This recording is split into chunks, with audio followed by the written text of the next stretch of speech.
नानन में आप सभी का स्वागत है। आइए प्यारे बच्चों, आपने पिछले वीडियो में 16.1 का अध्ययन कर रहे थे, जिसके अंतर्गत आप सवाल कुछ देख चुके हैं। प्यारे बच्चों, इसके अंतर्गत घन और घनाभ के बारे में आप पढ़ रहे थे। घन और घनाभ में प्यारे बच्चों इसका क्षेत्रफल और आयतन के बारे में अध्ययन कर रहे थे।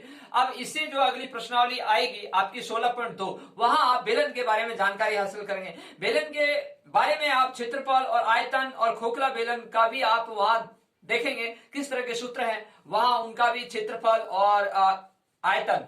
यहाँ प्यारे बच्चों एक ठोस आकृति होती है और एक खोखली आकृति होती है। जैसे मैं आपको उदाहरण देता हूं कि टंकी है, ठीक है, तो वहां कोई बेलन होता है बड़ा सा, और उसमें जब ठोस आकृति होती है तो उसके अंतर्गत भी उसके पार्ट होते हैं, तो उसके हिसाब से उसका सूत्र आप पढ़ोगे। तो यहां देखिए, अपन जब खोखला बेलन की बात करते हैं तो आप देखते हैं कुलिया के नीचे एक पाइप लगा होता है पानी निकासी का, तो वहां वह पाइप गोल आकृति में होता है, बेलनाकार होता है। क्यों? क्योंकि ये काफी लंबा होता है। तो वहां अपन क्या देखते हैं, वो पानी निकासी के लिए आर पार दोनों सिरे खुले होते हैं, तो वह खोखला बेलन के नाम से जाना जाता है। ठीक है, तो हम उससे संबंधित प्रश्न 16.2 में अध्ययन करेंगे। 16.3 में आपके शंकु है जो आपके सिलेबस से हटा दिया गया है, कारण कोरोना काल के कारण जो सिलेबस कम किया गया था। माध्यमिक शिक्षा बोर्ड 2021 में जो पेपर आएगा उसके मुताबिक जो सिलेबस चल रहा है, अब 16.3 नहीं आएगी, 16.4, और 16.4 में भी आपको गोला और गोले के बारे में अध्ययन करना है। वहां क्षेत्रफल और आयतन के बारे में, जो वहां पर भी अपन को ठोस गोला और खगोल गोला यानी जो गोल या कोष बोलते हैं उसको, तो उस तरह के भी अपन अध्ययन करेंगे। ठीक है, तो प्यारे बच्चों, तो इनसे संबंधित जो सूत्र हैं वो अपन जैसे प्रश्नावली आते हैं वैसे अपन अध्ययन करते हैं। अब यहाँ प्रश्नावली आपकी 16.1 चल रही है, इसके अंतर्गत घन और घनाभ के बारे में आप जानकारी हासिल कर रहे थे, यानी उसका संपूर्ण पृष्ठीय क्षेत्रफल और उसका आयतन के बारे में जानकारी हासिल कर रहे थे, घन और घनाभ। अब यहाँ प्यारे बच्चों प्रश्न देखिए, 44 मीटर लंबी और 1.5 मीटर ऊंची और 85 सेंटीमीटर चौड़ी दीवार बनाने में 22 centimetre into 10 centimetre into 17 centimetre माप की कितनी ईंटों की आवश्यकता होगी। प्यारे बच्चों, आपको भली बात ज्ञात है कि आपके घर पर मकान बनता है तो वहां दीवार बनती है, दीवार में ईंट चाहिए, तो यानी आपको इतनी नाप की इतनी दीवार है और उसमें कितनी ईंटों की आवश्यकता होगी, ये तो अपन अनुमान भी लगा सकते हैं। और दूसरा अपने पास जो सूत्र है उस सूत्र के हिसाब से कैसे निकालते हैं कि इतनी ईंटों की आवश्यकता होगी, तो किस तरह से वो कारीगर और उसका निर्माण करता है और आइए किस तरह से उसका आंकलन करता है, आज अपन भी उसकी जानकारी हासिल करते हैं। देखिए प्यारे बच्चों, यहां हल लिखा आपने और यहां लिखा दीवार का आयतन, ठीक है, बटा क्यों किया प्यारे बच्चों, आपको ईंटों की संख्या निकालनी है, ईंटों की संख्या। ठीक है, अब ईंटों की संख्या कैसे निकलेगी, दीवार का आयतन बटा एक ईंट का आयतन, एक ईंट का आयतन। ठीक है प्यारे बच्चों, अब देखिए यहां सवाल को अपन पढ़ते हैं कि दीवार की जो लंबाई है वो क्या है, दीवार की नाप, ये लिख देता हूं दीवार की नाप। यहां देखिए दीवार की नाप, लंबाई कितनी दी हुई है 44 मीटर और चौड़ाई कितनी दी हुई है 85 सेमी और ऊंचाई कितनी दी हुई है 1.5 मीटर। ठीक है प्यारे बच्चों, अब देखते हैं यहां आप एक ईंट की नाप है, ईंट की नाप क्या है, उसकी लंबाई क्या है 22 सेमी, ठीक है, चौड़ाई क्या है 10 सेमी, ऊंचाई क्या है 17 सेमी। ठीक है प्यारे बच्चों, अब यहाँ प्रश्न में यही बात समझनी थी, क्योंकि यहाँ सेमी लिखा हुआ है और यहाँ मीटर लिखा हुआ है दीवार के अंतर्गत। प्यारे बच्चों, कोई भी सवाल जब अपन हल करते हैं उसको एक चर राशि में हल होना चाहिए, यानी एक भाषा बननी चाहिए, यानी मीटर है तो मीटर और सेंटीमीटर है तो सेंटीमीटर। यहाँ प्यारे बच्चों ज्यादातर सेंटीमीटर में लिखा हुआ है तो अपन भी सेंटीमीटर बना लेते हैं। आइए यहाँ 44 मीटर लिखा हुआ है तो हम भली भांति जानते हैं कि 1 मीटर बराबर 100 सेंटीमीटर होता है प्यारे बच्चों, ठीक है, 100 सेंटीमीटर। तो आपने संकेत में लिख दिया 1 मीटर बराबर 100 सेंटीमीटर, तो 44 मीटर का कितना होगा 4400 सेंटीमीटर। ठीक है प्यारे बच्चों, 4400 सेंटीमीटर, ठीक है, 4400 सेंटीमीटर। ठीक है, अब 85 सेंटीमीटर तो लिखा ही हुआ है और ये 1.5 मीटर को आपने इसको 100 से गुणा किया, क्योंकि हम जानते हैं 1 मीटर में 100 सेंटीमीटर होते हैं। अब यहाँ प्यारे बच्चों इस पॉइंट को हटाने के नीचे मैं 10 लगाऊंगा, ठीक है, 10 लगा दिया, क्योंकि एक संख्या बाद में पॉइंट के बाद में एक संख्या तो एक ही शून्य आएगी और एक शून्य से एक शून्य कट गई। अब 15 गुणा 10 किया 150 और 150 क्या आ गया सेमी। ठीक है। अब प्यारे बच्चों ये है, अब आप सूत्र में मान रख सकते हैं कि दीवार का आयतन, तो लंबाई कितनी होगी 4400, चौड़ाई कितनी होगी 85, ऊंचाई कितनी होगी 150 सेमी। ठीक है प्यारे बच्चों, तो इस तरह से सेमी में सवाल हो चुका है और अपन अब इसको हल कर सकते हैं। तो यहां लिखा आपने 4400 इंटू 85 इंटू 150, ठीक है। अब बटा क्या है, अब यहां ईंट का आयतन लिखा हुआ है, एक ईंट का आयतन ये रहा 22 इंटू 10 इंटू 17। तो यहाँ प्यारे बच्चों शून्य से शून्य काटिए आपने, 22 का भाग दिया, 22 दूनी 44 और ये शून्य बच गई थी, 17 का भाग इसमें दिया, 17 5 85। अब प्यारे बच्चों आपने इसको इससे गुणा किया, 20 गुणा 5 तो 100 और 100 को 150 से गुणा किया 15,000, तो 15,000 ईंट चाहिए इसको। ठीक है, तो आपने क्या लिखा, ईंटों की संख्या 15,000 ईंट आ चुके हैं। तो प्यारे बच्चों इस तरह के सवाल को अपन ऐसे हल करते हैं तो हमको जानकारी मिलती है कि उस दीवार बनाने में 15,000 ईंटों की आवश्यकता होगी। अगला क्वेश्चन प्यारे बच्चों ये प्रश्न देखिए, यहाँ 10 मीटर लंबी 8 मीटर चौड़ी 6 मीटर ऊंचे कमरे में बड़ी से बड़ी कितनी लंबी छड़ रखी जा सकती है। प्यारे बच्चों आप जिस कक्षा में बैठते हैं, जिस रूम के अंदर बैठते हैं, उसके अंतर्गत आप देखते हैं इतनी लंबाई का कमरा है, इतना चौड़ा है और इतना ऊंचा है, तो उसके अंतर्गत लंबी से लंबी छड़ रखनी है, यानी कोई बांस का टुकड़ा रखना है, ये मान लीजिए। तो यानी उस कोने से उस कोने, लंबी से लंबी तो वही होगा कोने से कोना। ठीक है, तो कोने से कोने का अपन अच्छी तरह जब आकृति देखते थे और वहां कौन से कौन जब रेखा मिलाते थे तो उसको क्या कहते हैं, विकर्ण है। तो यहाँ विकर्ण निकलेगा, तो हल लिखते हैं क्या, कमरे की नाप लंबाई 10 मीटर, चौड़ाई 8 मीटर, ऊंचाई 6 मीटर। ठीक है प्यारे बच्चों, अब देखिए कमरे की नाप आपने लिख ली है। अब करना क्या है कि जो उस कमरे में, वो कमरा कैसा, आयताकार, कमरा कैसा है, आयताकार। ठीक है प्यारे बच्चों, कैसे मालूम चला, क्योंकि लंबाई है और चौड़ाई, आयताकार है क्योंकि लंबाई अधिक है, आयताकार। अब आयताकार है तो उसका विकर्ण का सूत्र क्या होगा, तो प्यारे बच्चों उसका विकर्ण का सूत्र यहां लिखो, क्या, लंब स्क्वायर प्लस चौड़ाई स्क्वायर प्लस ऊंचाई स्क्वायर, ठीक है, और इसका रूट। तो यह जो आयताकार आकृति है, तो हम उस आयताकार आकृति को क्या कह सकते हैं, घनाभ। क्या कह सकते हैं उसको, घनाभ। तो ये घनाभ का विकर्ण का सूत्र निकालना है। ठीक है प्यारे बच्चों, तो हम यहां लिख देते हैं घनाभ। ठीक है, अब यहां देखिए आपने ये सूत्र लिखा और इस सूत्र में मान रखना है। तो यहां 10 square plus 8 square plus 6 square और ये रूट। ठीक है, अब देखिए प्यारे बच्चों 10 का वर्ग 100, 8 का वर्ग 64 और 6 का वर्ग 36। अब प्यारे बच्चों ये कितना हो गया, 100 प्लस 100, ठीक है, ये हो गया आपका 200। ठीक है प्यारे बच्चों, ये 200। ठीक है, अब देखिए ये 200 हो गया।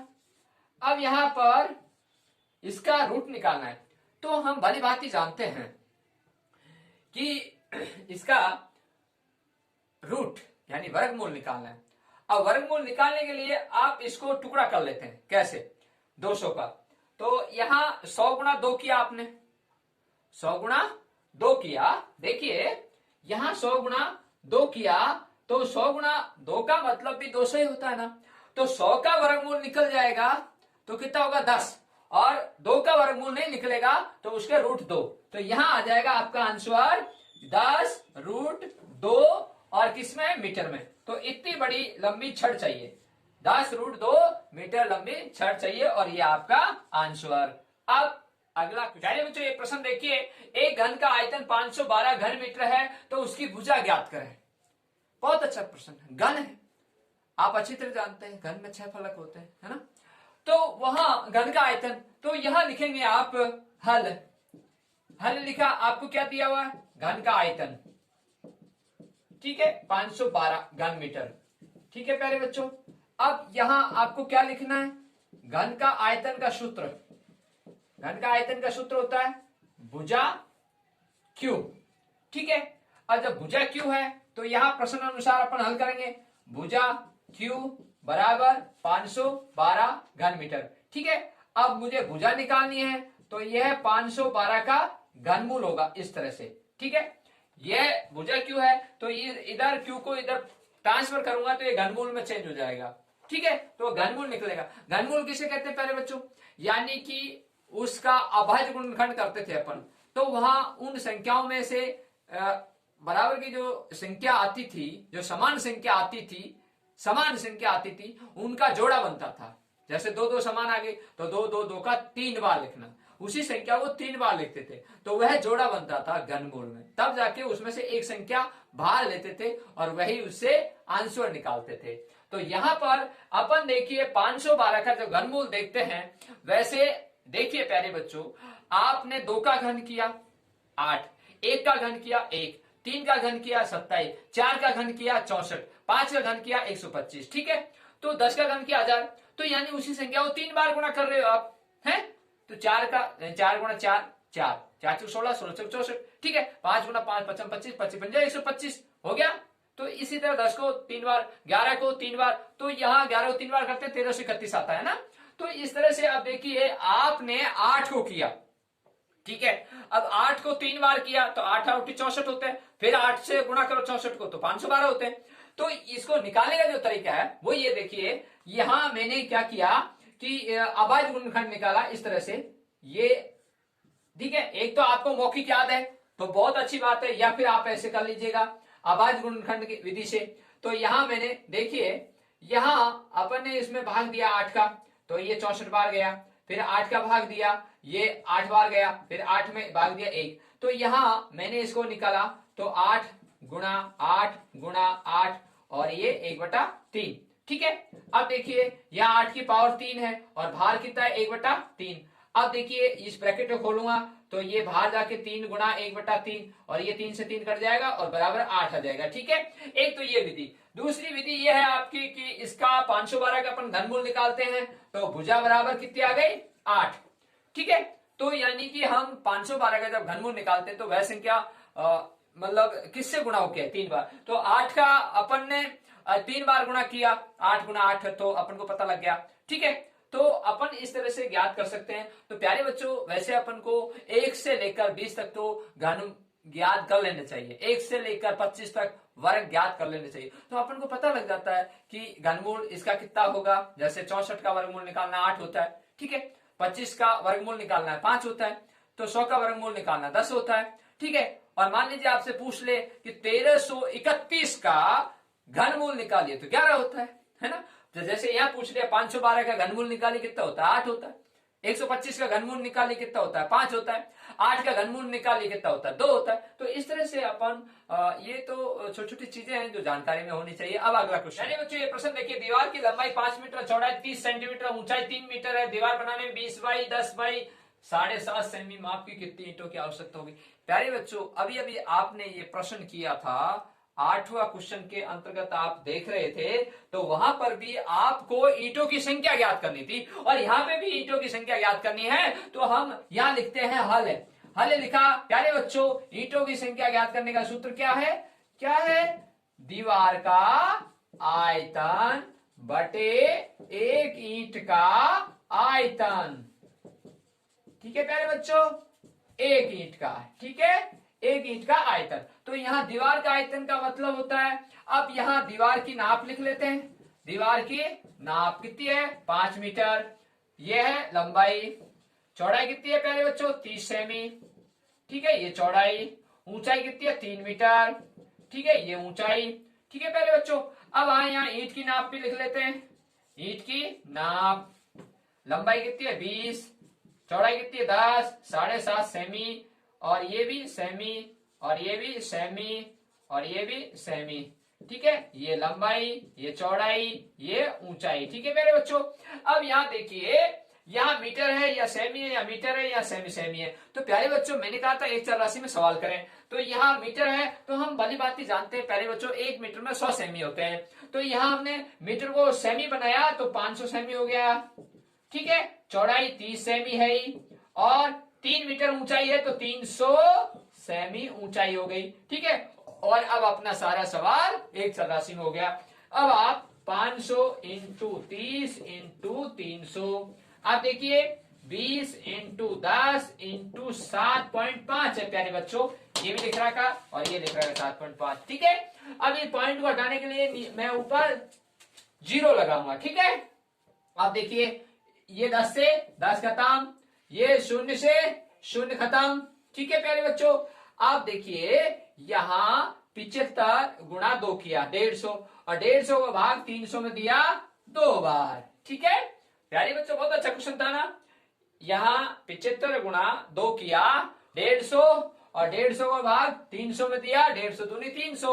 ठीक है, आप देखिए यहाँ 3 दूनी 6, 6 पंजो 30 और 3000 ईंटों की आवश्यकता होगी। ठीक है प्यारे बच्चों, 3000 ईंटों की आवश्यकता होगी और ये आपका आंसर। तो इस तरह से हम प्रश्न हल करते हैं। अब अगला क्वेश्चन देखिए, क्वेश्चन नंबर 12 जो आपका प्रश्नावली 16.1 का अंतिम प्रश्न है। यहाँ देखिए एक घनाभ की लंबाई चौड़ाई ऊंचाई का अनुपात 5:3:2 है, तो उसके संपूर्ण पृष्ठीय क्षेत्रफल 558 वर्ग सेमी हो तो कोरों की नाप याद कीजिए। तो ऐसे प्रश्न को हम भली भांति जानते हैं, घनाभ है, घनाभ का संपूर्ण पृष्ठीय क्षेत्रफल का सूत्र लगेगा जो आप अच्छी तरह जानते हैं, 2 कोष्टक LV plus BH plus HL कोष्टक बंद। ठीक है, अब प्यारे बच्चों उससे अपन इसको हल कर रहे हैं। तो यहां लिखा माना कि कोरों की नाप x सेमी है। क्यों है बेटा x सेमी? क्योंकि यहां सवाल वर्ग सेमी, सेमी में तो हमको भी सेमी मानना पड़ेगा। अब यहां लंबाई हो गई 5x, चौड़ाई हो गई 3x, ऊंचाई हो गई 2x। ठीक है प्यारे बच्चों, तो इस तरह से आप देखिए यहां आपको घनाभ का संपूर्ण पृष्ठीय क्षेत्रफल का सूत्र लिखना है, वह यह है 2 कोष्टक LB plus BH plus HL कोष्टक बंद। ठीक है, अब प्यारे बच्चों L का मतलब लंबाई, B का मतलब चौड़ाई, H का मतलब ऊंचाई। ठीक है, मैं यहां कोष्टक में भी लिख देता हूं। ठीक है प्यारे बच्चों, ये हो गया। ठीक है, अब देखिए इसमें मान रख दें प्रश्न अनुसार, यहां लिखते हैं प्रश्न अनुसार क्या है प्यारे बच्चों, यहां 2 5x गुणा 3x प्लस 3x गुणा 2x प्लस 2x गुणा 5x कोष्टक बंद। अब प्यारे बच्चों यहां संपूर्ण पृष्ठीय क्षेत्रफल दिया हुआ है 558, इसकी वैल्यू 558 इस सूत्र की। ठीक है प्यारे बच्चों 558। अब मैं इसको हल कर रहा हूं बोर्ड मास के हिसाब से, सबसे पहले गुणा हल होगा। ठीक है ना प्यारे बच्चों, तो यहाँ 5×15 और x गुणा x करने पर x स्क्वायर आता है, ये ध्यान रखने की बात है ना। तो x गुणा x किया x स्क्वायर, 3 दूनी 6 x स्क्वायर, 5 दूनी 10 x स्क्वायर। ठीक है प्यारे बच्चों, और ये आपने कोष्टक लगा दिया और 2 से गुणा कर दिया। अब इधर बराबर 558 वर्ग सेमी है। अब प्यारे बच्चों यहां आपने 15 और 6 10 जोड़ने पर 31 होते हैं, 15 6 21 10 31। अब ये एक्स स्क्वायर, ठीक है 2 गुणा 31 एक्स स्क्वायर बराबर 558। ठीक है प्यारे बच्चों, अब देखिए यहाँ 2 गुणा में है और यहाँ 31 एक्स स्क्वायर जब गुणा में होते थे नीचे जाके भाग बराबर में 558 है, इसमें भाग देना है 2 का। अब 31 एक्स स्क्वायर बराबर तो 279 कैसे आए, 27 दूना 54, 55 54 गया 1 उतारा 8 9 दूनी 18 279। ठीक है प्यारे बच्चों, अब देखिए एक्स स्क्वायर, अब एक्स स्क्वायर से गुणा कितना 31, अब 31 का भाग दे देते हैं वापिस, ये देखिए ठीक है। अब 4 लें आप ऐसे कर लेते हैं 31 दूनी 62 करके 62 का भाग दे देते हैं, बात वो की हुआ है। ठीक है, ऐसे भी आप कर सकते हो, देखिए बहुत अच्छी बात है, ऐसे भी आप हल कर सकते हैं। यहां देखिए आपने इसको 31 दूना 62 किया, 62 एक्स स्क्वायर बराबर 558, तो एक्स स्क्वायर बराबर 558 में 62 का भाग दिया। ठीक है, तो 9 दूनी 18 9 चौकी 54 और 1 55, तो एक्स स्क्वायर बराबर 9। अब एक्स की वैल्यू निकालनी है, ये वर्गमूल है, इधर जाके सॉरी ये वर्ग है स्क्वायर और इधर जाके वर्गमूल हो जाएगा और ये वर्गमूल का चिन्ह, तो एक्स की वैल्यू कितनी आ गई 3, तो 9 का वर्गमूल लिया 3 और 3 का वर्ग करते हैं तो 9, 3 गुणा 3 करते हैं तो 9। ध्यान रखना 3 का वर्ग 9 और 9 का वर्गमूल 3। तो यहाँ x की वैल्यू कितनी आ गई प्यारे बच्चों 5x बराबर, तो यहाँ क्या आ गया 5 गुणा 3 बराबर 15 सेमी। ठीक है, और यहाँ 3 गुणा 3 बराबर 9 सेमी। क्यों है सेमी? क्योंकि आपने सेमी में माना था। अब यहाँ 2 गुणा 3 6 सेमी, क्योंकि यहाँ x की वैल्यू कितनी आई 3, तो आपने 3 से गुणा किया तो माना कि कोरों की नाप x, तो 5x, तो x के स्थान पर रखा तो 5 गुणा 3 ये गुणा है, 5 गुणा x, 3 गुणा x, 2 गुणा x, तो x के स्थान पे क्या रखा 3। तो ये प्यारे बच्चों 15 सेमी, 9 सेमी और 6 सेमी ये कोरों की नाप आ चुकी है और ये आपके उत्तर। और ये मैं आपको गोला इसलिए कर रहा हूं कि आपको, मेरे पास यहाँ जगह नहीं थी, नीचे लिखना था, तो आपको नीचे लिखना है। ठीक है, तो यहाँ लंबाई इतनी, चौड़ाई इतनी और ऊंचाई इतनी, और मैंने गोले में दर्शा दिया है। प्यारे बच्चों आज आपने 16.1 का अध्ययन किया, इसके अंतर्गत घन और घनाभ से संबंधित प्रश्न थे। अब प्यारे बच्चों आपको 16.2 का अध्ययन करेंगे, उसके अंतर्गत आप बेलन के बारे में पढ़ेंगे। बेलन के संबंधित जो प्रश्न है वहां पर भी क्षेत्रफल और आयतन के बारे में जानकारी हासिल करेंगे। आप इस चैनल के माध्यम से जो अध्ययन कर रहे हैं और जो भी आपने समस्या है तो वह आप इस चैनल के माध्यम से ही अवगत कराएं और इस चैनल को सब्सक्राइब करना ना भूलें। सभी बच्चों को धन्यवाद।